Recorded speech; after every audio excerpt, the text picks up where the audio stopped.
Alright, you guys ready? I couldn't do it. This one, it was. You guys ready? Yeah. Okay. See how fast you work comes back out of the way. That part, that's, I don't know. Okay. So, well-being and healthcare provider, first responder, whatever you want to call it. You can put anything in here in this particular lesson. Well-being of the plumber. Okay. I mean, it's sort of universal. There are things in here just for the healthcare provider. When you look at the healthcare field, you're looking at this, and we'll talk about it in a few minutes, this thing called burnout, right?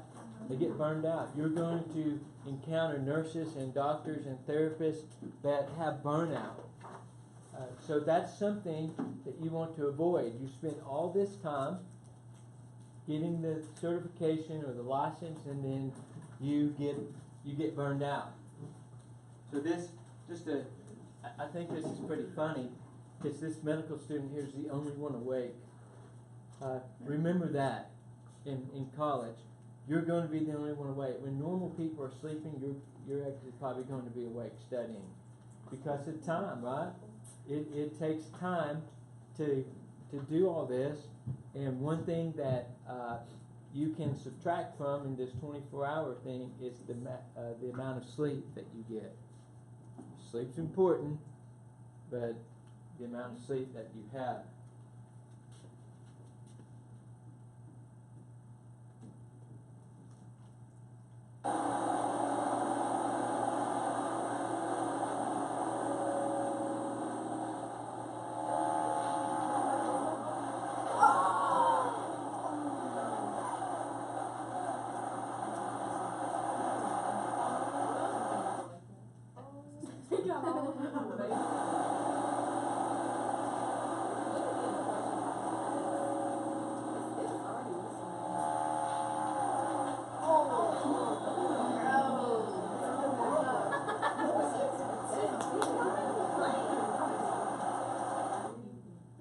Had nothing to do with the lesson. I just thought it was funny.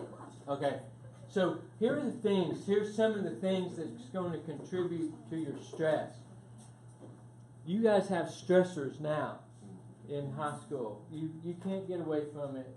Life, just personal opinion, I think your parents put too much stress on you. They induce it. Well, you don't really need that. You don't really need that stress. Some of it you do, some of it you don't. All right, so that's really up to you and your parents to talk about. But we spoke of a lot of that, all these AP things and all this other stuff. They want you to do all this stuff, and those classes don't really matter in your brain because you're not in that percentage where it matters, right? The classes are good, but do you need that stressor, right? One thing about stressors that you're going to have to work with is that you have some stress that's built in that's not going away. Your academics, that's not going away till you're finished, right? Other stressors that you can control that you either need to live with or get rid of, right? So these are stressors that, do I need this? And can I get rid of it? We put a lot of especially with social media, they put a lot of undue stress in there, Stephen, what's his name? Stephen Covey, he wrote a book a long time ago, The 7 Habits of Highly Effective People. Have you guys heard about that or any of that? Okay. One of them was that you only control what's in your circle of influence, I think he used. Okay? Anything outside of your circle of influence, you can't control. You can't control what people think about you, right? Because they're just going to think things about you. You can't control what people say about you, so why worry about it? Correct? Why worry about that? Why put that stress on you, worrying about what the person in the other class said about you? Who cares? I mean, does it matter? think about it? Does it really matter?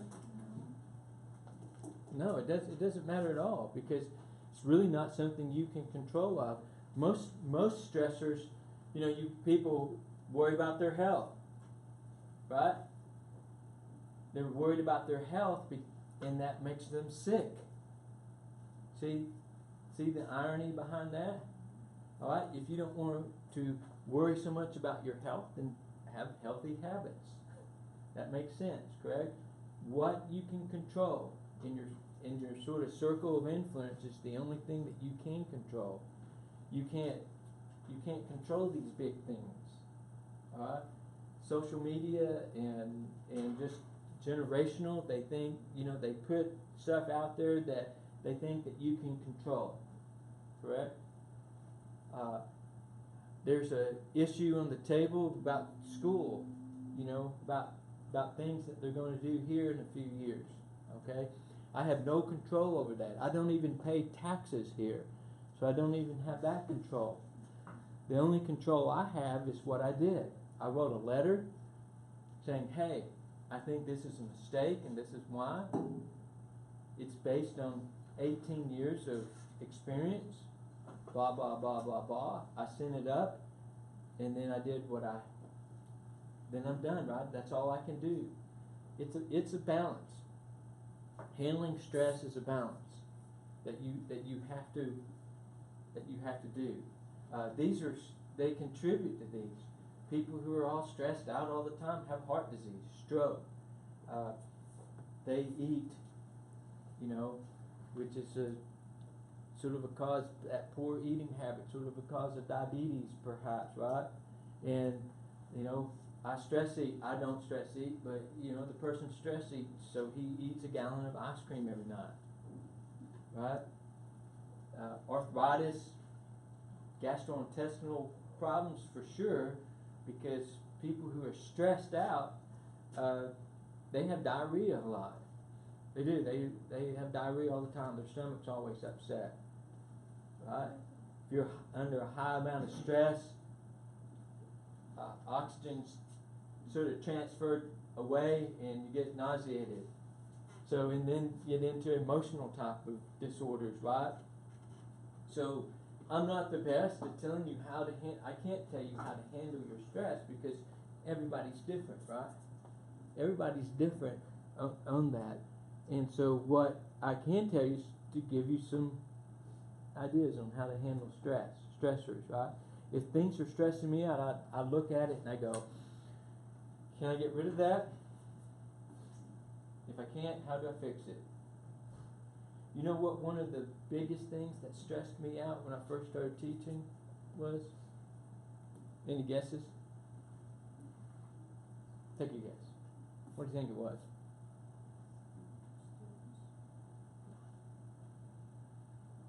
This is teenagers. What do you think?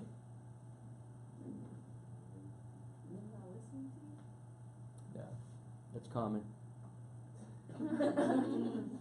Okay, what do you think it was? Work? Not this. This is stress-free compared to what I was doing before. Let me just tell you, okay? The copier. The copier would stress me out to the point where I could break it. Not that I did, not admitting that, but plead the fifth. But what it would do, the copiers we had, when I'm making copies, it would suck 2 or 3 pieces of paper in at a time. So I had to wrinkle up the paper so it would take 1 piece at a time, and then it would jam and do all that, right? So I said, I don't need this. I don't need this in my life. So what did I do? No. No. Learn how to use the copier. It wasn't an operator error. It was the copier. I wish I'd had somebody else to do it for me. I stopped making copies until they got new copier machines. Now they don't really do that anymore. So I can go back to making copies. Right? So I got rid of that stressor. So you have to decide what stressor that you can get rid of and what stressor you can't. What else? What else stresses you out? What doesn't? Or what doesn't? Everything. You do. What do you think? Nothing? You guys live stress-free lives? Yeah. School. You don't want to admit it, but your parents, right? They do that. It's just something else. Well, let's continue to look at healthcare. There's some physical demands that are stressful that because you're standing all day or you're on your feet all day. Psychological demands, we'll talk about that in a bit. You know, death and dying. People are dying in healthcare. People are going to die. You know, one thing that I'd pick up a patient, they said, "Oh, I don't want to go to that hospital. Uncle Joe died there." Okay? People die there all the time. It's a hospital. People don't automatically go in like a car wash and come out clean. People go in sick. Sometimes they don't get out because they're deathly ill, right? Anyhow, so you have to deal with that. And sometimes there's emergencies that you have to respond to. We work on that. In EMS anyway, there's an expression, it's not your emergency. So calm down. Right? If Steve over here was dying and I had to fix Steve, then I shouldn't be in a panic because I'm not dying. Right? Steve is. So it's not really, I can stay at a calmer level because it's not my emergency. Right? So that's one thing to look at. And then you have to react quickly. And you have to think on your feet. And we do the preparation in here for you to do that with patient assessment. You guys will be given a scenario and you have to work through a patient assessment, right? And so that will help you in that situation there to learn how to handle the stress, learn what to do in a stressful situation. This would be a stressful situation. Someone that has a dying baby and they come up and put the baby in your hands. Okay? It is stressful. I've had it happen. So I'm walking into the house.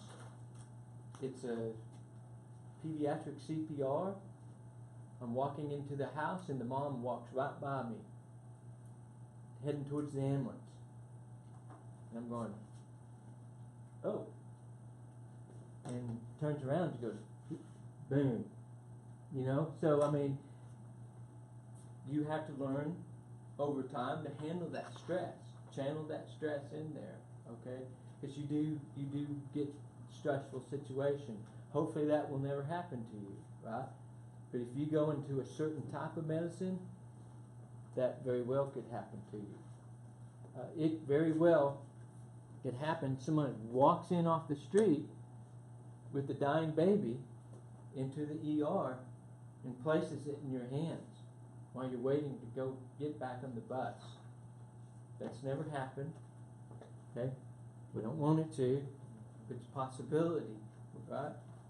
Possibility that you were in your scrubs and you're out in the mall and you're sort of walking around because you think it's cool to walk around in your scrubs, and somebody walks up to you with a sick kid that's here. Why are they walking up to you? You have on scrubs.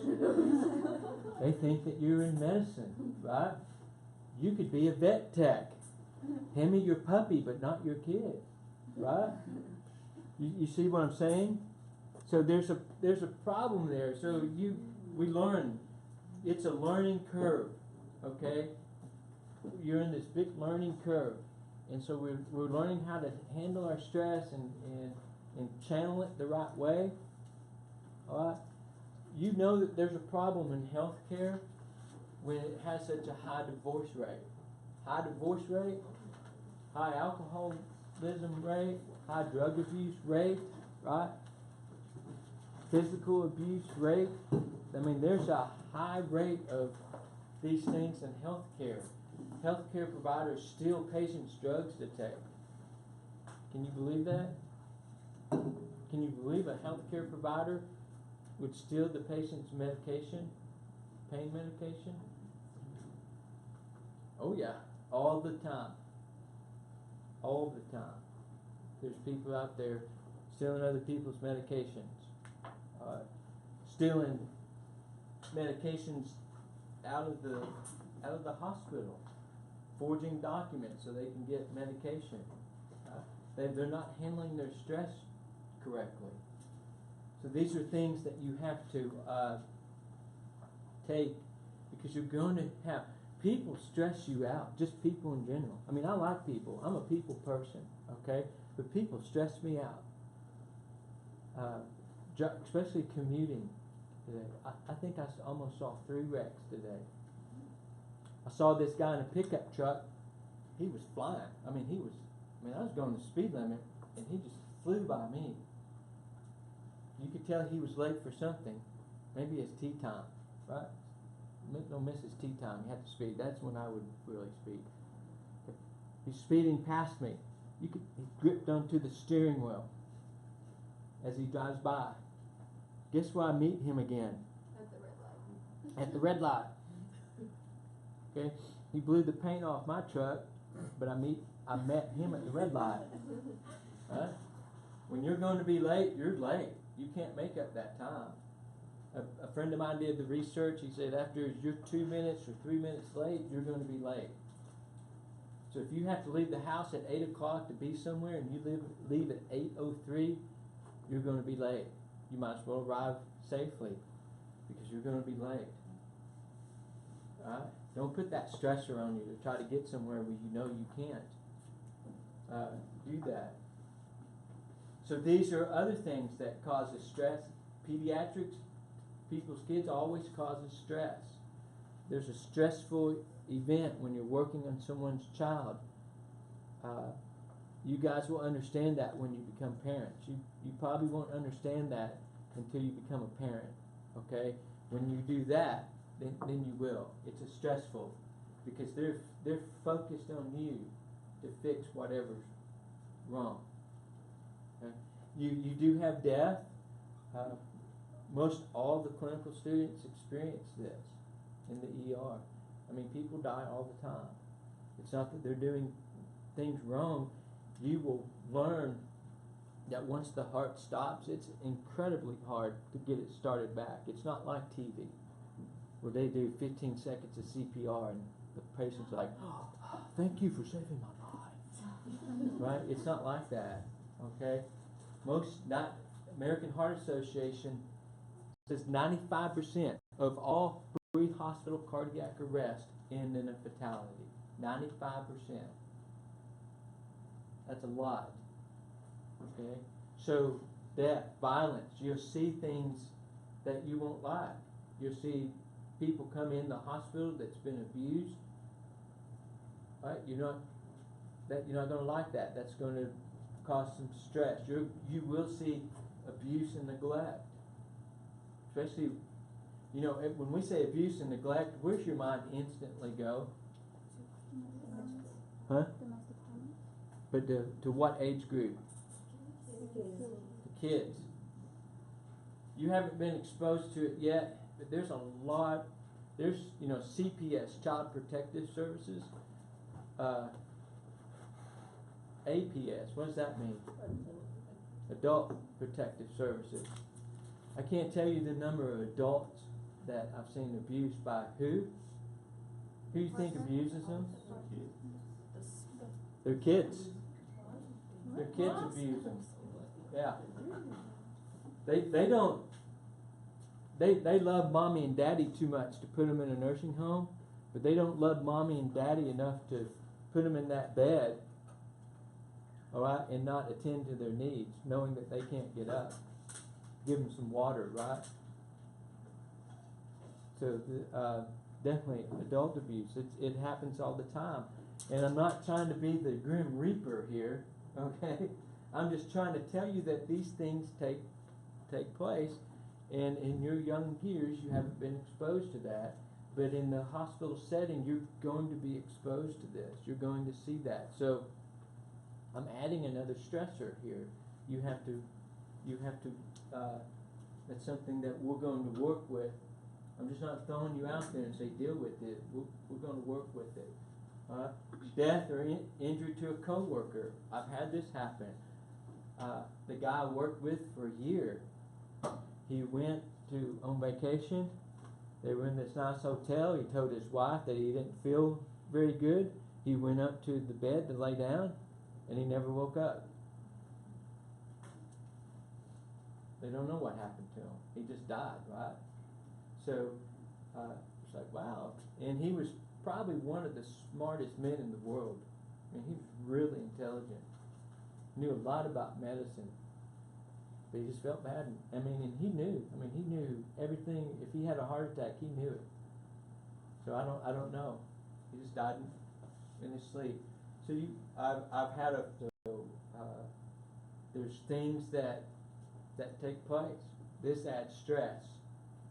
Now, this is this burnout thing that we're talking about here. These are the signs that you look for, right?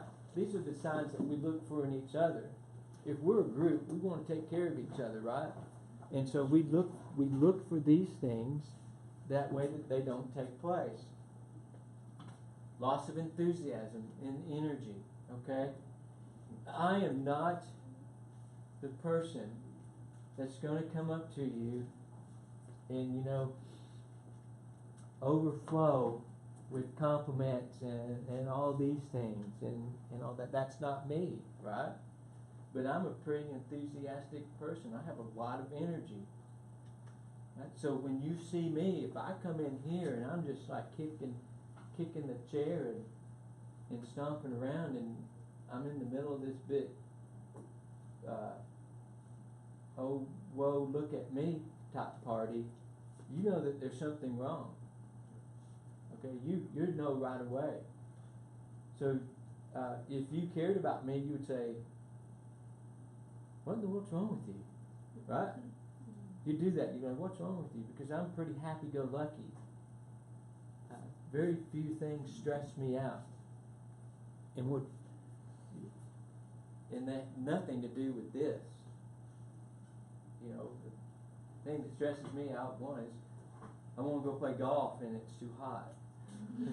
Well, it's never too hot for golf, but I want to do something that I can't do. But anyhow, I'm telling you, this is something to look for. If the person's normally energetic, look for that. That's a problem. A change in behavior, right? Feeling frustrated, hopeless, low self-esteem, isolation. Isolation is not the same as solitude, by the way. Solitude is very good for you to, you reflect on things and sort of, get things off your mind in solitude. Isolation is that we don't want to be around people, okay? People should want to be around people. It's different. Did you question or? No. Oh, okay. You know what I'm saying? Isolation is something that I don't want to be around. I don't want to be around other people because of this, right? Because of something, because of a circumstance. You don't want to be around people. People are made to be around other people, all right?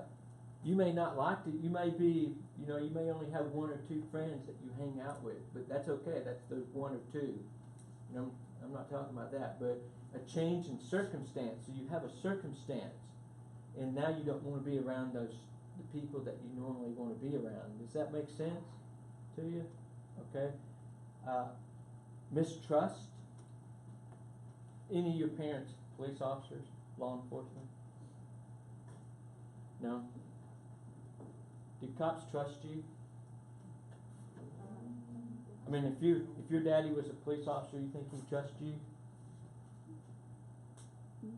No. Why won't he trust you? He probably won't know anything about me. Your dad? No, I mean Aside from like what I show him Oh, from school and like all this other stuff. police officers don't trust anybody. They don't trust their wives. They say they do, but they don't. Down deep, truthfully, they don't trust. Why do they do that? Because they have to always be on alert. Yeah, always. They have to have that mindset because I'm not saying we, I wouldn't say you, but we, you get pulled over for a speeding ticket, and what do? Cry. Lie. Right? You do like I do and sort of point towards your sticker that's on your window, that paramedic sticker, try to get out of that ticket, right? Alright, you do something, okay? Yeah. Most people lie to the police. So they have to be aware. Criminals try to hurt other people, the police. So they have to be aware of that. They built in, it's sort of an ingrained mistrust, but it's a friendly mistrust. Okay? Let me try to clear this up because don't think bad about police officers. It's just something that's ingrained in them. We'll go over this when we talk about infection control. I think every one of you have AIDS. My mindset is every one of you guys have an infectious, deadly disease. Does that hurt your feelings? Not Why do I think that? What? Because there's a possibility you don't know. I don't know you. There is a distinct possibility that you do. That newborn little baby. I think that newborn little baby has AIDS. Why? Don't know the baby. Little baby very well could have AIDS, right? Okay? What does that do in healthcare? Because that's sort of a mistrust, right? It's cautious. Right. It helps me to be cautious.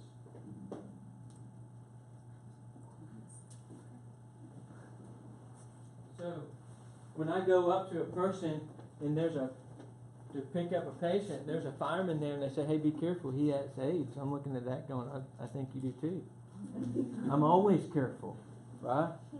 Always careful around body fluids. And this is one of these other things that don't make assumptions. We don't make assumptions. Or we try not to. So you have this sort of ingrained it's not a bad mistrust really, but this mistrust that they're talking about is where you don't trust, you don't trust them because you think they're out to get you. Right? That's the mistrust that this is talking about. You think everybody's out to get you. So that's unhealthy. All these things are unhealthy. Other people burn out because of the fact that they don't like their jobs. They have burnout because they don't like their jobs. Why do it if you don't like your job? Don't like your work, right? This is not work to me, by the way. And I'm not trying to get all Hallmark card on you, right? I'm just saying this is not work. I know what work is, and this is not it. Okay? Cutting my grass yesterday was work because I don't like doing that. And it was like 100 degrees outside. But so that's work. Healthcare can be financially very good for you, but don't go into healthcare because of money. You will be disappointed. Okay, I looked at nursing 2 or 3 times, and I realized after I could do it. That doing it and getting through nursing school is not a problem. But I realized that I don't like working in the hospital. So that sort of puts that down, right? I could make a lot of money as a nurse, but I would be doing it for the money. That's why I decided not to do that, because I would only do it for the money. I don't need to do that. The money's nice. Money's good. pay your green fees, but buy ice cream. Well, you know, bluebell. But don't do stuff because it's going to make you a lot of money. You'll be like these people that wake up in the morning and have heart attacks because they hate going to work. That's the most time when people have heart attacks when they first get up, because they're so stressed out about going to work, to their employment, because they hate it. Nurses hate it sometimes because they got in it, they started making money, then they got in debt, now they have to do it. You'll see that. Doctors do the same thing. So don't do that. Don't do that because of the money.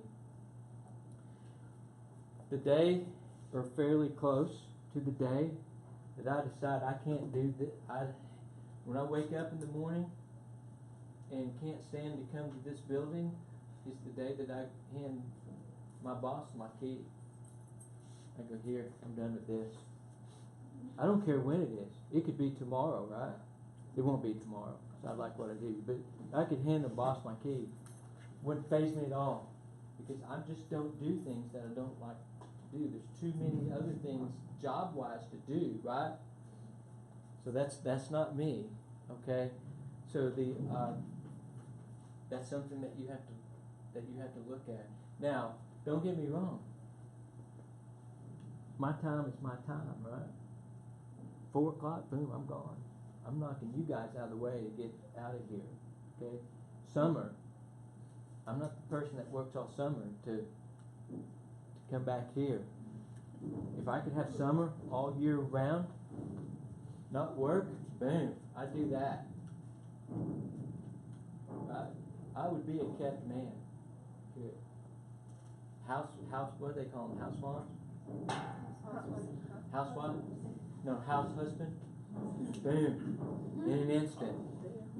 If my wife made $1 gajillion and I didn't have to work, she says, just stay home and look pretty, okay? You got that? That's what I'm doing. I'd clean the house. I'd cook the meals. I'd go out and play golf during the day. I'd be home when she got home from work. Make sure the house was clean. I wouldn't have a problem with that at all. Right? Anyhow, so keep this. This is one thing that takes place that you're really going to have to watch out for. You can get burned out in school, right? Yeah. Oh my gosh. Jesus. Who hasn't done that? You know, you'll do that. You'll get burned out. That's why we have breaks. On those breaks, you should take a break. Right? You have a tremendous amount of studying to do. You have a tremendous amount of work. That's why you should have a hobby that's not associated with this place, with school. You should have a hobby that's associated or not associated. Right? I'm not on the golf team by any means, so my hobby's golf. It has nothing to do with I don't teach for a hobby. Right? So anyway, those are good things to do, not to get burned out. All right, this is a good place to take a break. Do you guys have any questions?